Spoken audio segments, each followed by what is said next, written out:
Updates at pinakahuling mga usapin sa mundo ng palakasan. Atin ang pakinggan dito sa Ang Pilipinas Ngayon.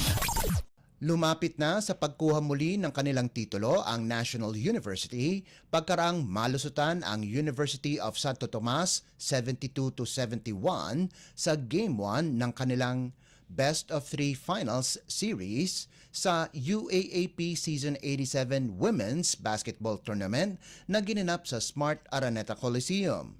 Napanatili ng Lady Bulldogs na perpekto ang kanilang record mula sa elimination round para sa kanilang ika-15 sunod-sunod na panalo ngayong season.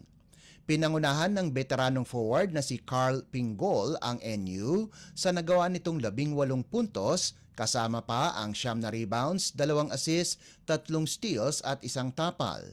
Nakakuha naman si Pingol ng tulong mula sa kapwa nitong senior na si Camille Clarin na nakalikom ng 12 puntos, 4 na rebounds, 2 assists at 2 steals. Nasayang naman ang 22 puntos ni Kent Pastrana para sa talo ng UST, pati na rin ang nagawa nitong 6 na rebounds, 2 assists at 3 steals. Sa Miyerkules, lalaruin ang Game 2 ng kanilang serye na gaganapin sa Mall of Asia Arena sa Pasay City. Updates at pinakahuling mga usapin sa mundo ng palakasan. Atin ang pakinggan dito sa Ang Pilipinas Ngayon. Nakopo muli ng Pampanga Giant Lanterns ang titulo ng Maharlika Pilipinas Basketball League o MPBL pagkarang payukuin muli ang Quezon Huskers 65-61 para maging kauna-unahang koponan na maging back-to-back champions sa liga na ginanap sa Bren Giao Sports Center sa San Fernando, Pampanga.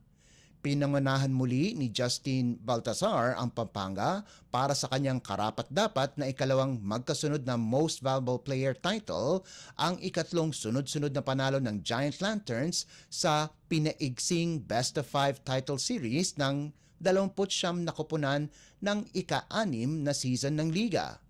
Nakapagtala ang 6'8" na si Baltazar ng impresibong double-double na 19 na puntos at 19 na rebounds, sahog pa ang 2 assists at 1 tapal sa mahigit 36 na minutong paglalaro.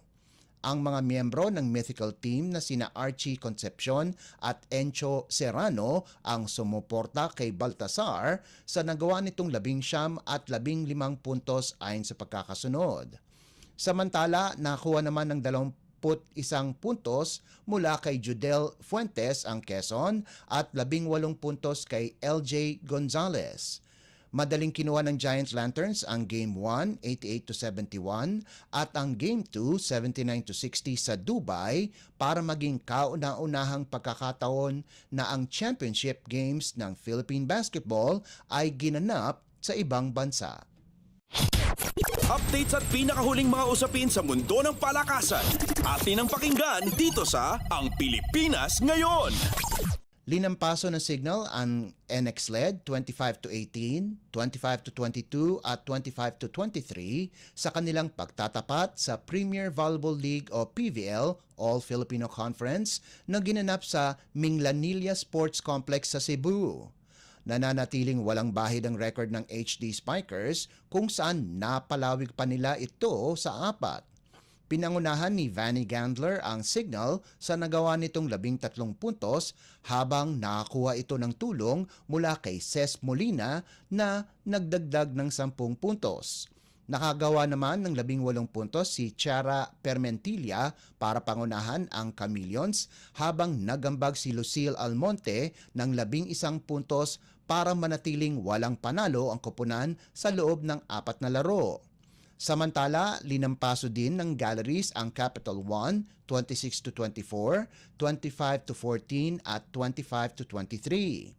Nakalikom si Jewel Encarnacio ng 11 puntos habang sina Aiza Jimenez at Andrea Marzan ay kapwa nakagawa ng 10 puntos bawat isa para ibigay sa High Risers ang kanilang unang panalo pagkalipas ng 4 na talo. Nasayang naman ang 14 na puntos ni Leila Cruz, pati na rin ang 10 puntos ni Jorel Singh, kung saan bumagsak sa 1-4 ang kartada ng Solar Spikers. Updates at pinakahuling mga usapin sa mundo ng palakasan. Atin ang pakinggan dito sa Ang Pilipinas Ngayon.